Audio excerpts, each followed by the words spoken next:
Ozg'uluq quvvati teshibda turadigan baliq sho'rpisining rangini oilada qanday qilganda mana shunday sutdek chiqarg'ili va ta'mini nihoyat mizlik qilg'ili bo'ladi. Men bugun sizlarga o'rgatay.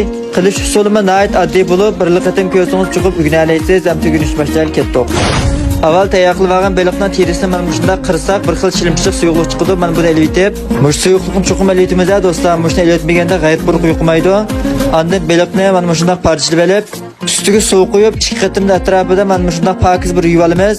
Andan qo'shimcha materiallardan dufuni mana shunday to'g'raymiz. So'ng piyoz, zanjirini bo'lsa, mushallas to'g'rasak bo'ldi. Baliqning cho'ng kishilikini mana shunday normal qilib parchalab olamiz. Andan buni 2 xil usuli bor bo'lib, birinchisi butun holatda pishirish, yana birisi bo'lsa mana shunday parchalab baliq sho'rpisi qilish. Material bitti, hammasini boshlab ketaylik. Qozonga al nurining tuvan besim, tuvan temperaturada ozg'iliq miqdori saqlab qilingan ahvolda siqilgan tunji siqim 1-daraja kichmaydi muvofiq miqdorda qo'yib, keyindan qozonga oz miqdorda tuz chechitib, baliqni mana mushalat bir-birlab solamiz.